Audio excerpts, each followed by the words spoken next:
Hey guys and girls, Vermaardelijk Schilder hier. Panels had their first coat. Bit of help from the old geek. I'll be applying a second coat now. To get an even and more nice and thick layer on it. And after those are dry, you can start the aging process. I'll be showing you that a little bit later. First of, I'm going to apply the second coat. The little copper picks that were in it, I've removed them. Once it's dry, you can get your nail underneath, you can just pick them out, you'll get a smooth surface. And if it's stuck a bit, you can always use a little bit of sandpaper on it to sand it out, no problem.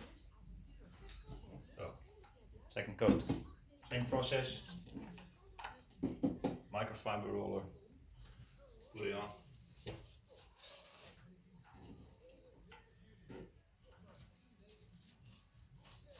Make sure you get enough on.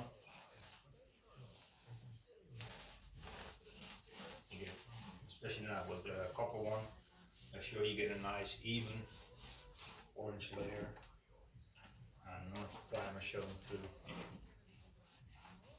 you can see, I put quite a bit on. Divide it again to even it out a bit.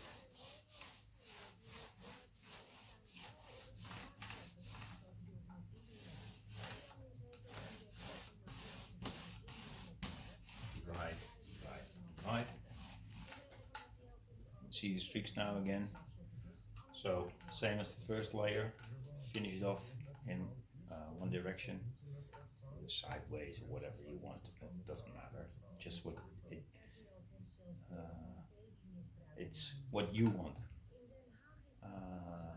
You decide what it's going to look like.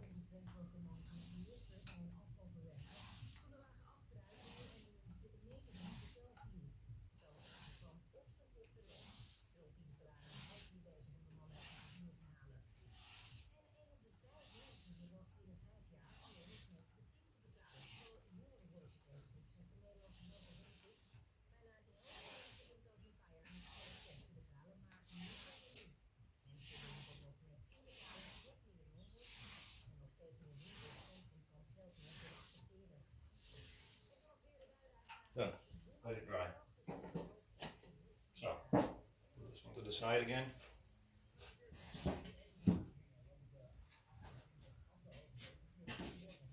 A little bit different than the copper one. While I was in between layers, make sure get a dust brush, dust off loose particles, then application of the second coat again. Put it on.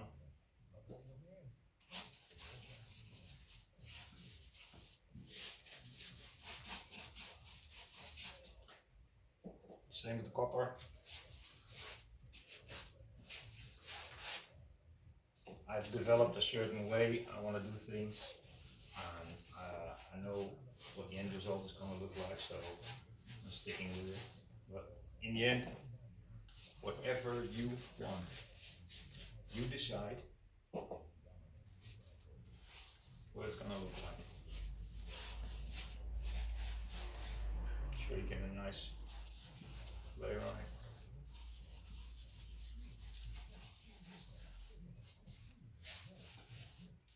If you want, you can leave it like this, leave it thick, get some sags in it, or whatever, or runs.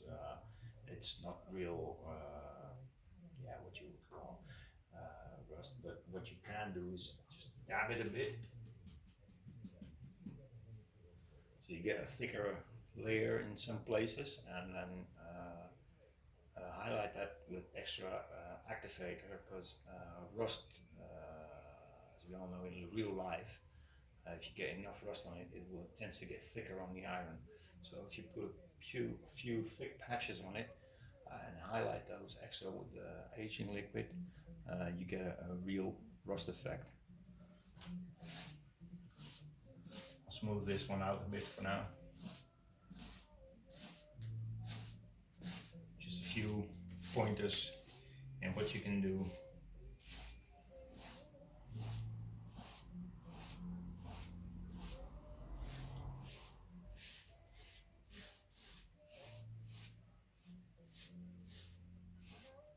Done a wall a few years back with the rust, and yeah, made it look like an old ship's hull or whatever you want to call it. I made panels, small edge on it, and I got some plastic half round caps. Just glued them on along the edges, which I made, and then once you finish that, and yeah, you get the activator on and it starts rusting. You make the rust effect. It looks like a riveted steel panel from the old days. So it's just effects you can play with. You can use stencils if you want. Whatever you want, it's up to you. You are the artist. You decide what it's gonna look like.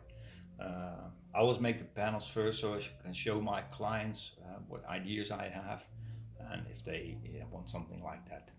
So I've got about 40-50 different panels in the corner there with stuccos and all sorts of effects. So I can always bring them to my clients and show them and say, okay, do you like that? And you can choose what color you want. With the copper and the iron, you don't have not much choice in the colors. This one's going to be an orange rust, and if you oxidize the copper one, it's going to be green. So not much choice in that. But with the stuccos and things like that, you can go in any direction you want. This one did a while back. Polished plaster. As you can see, fleur-de-lis stencil in the middle, just polished over it. And you can see the extra effect in it. I haven't done this one with a work line yet, but fun to do. So these need to dry off a bit, and next video I'll be doing the actual activation of the oxidation.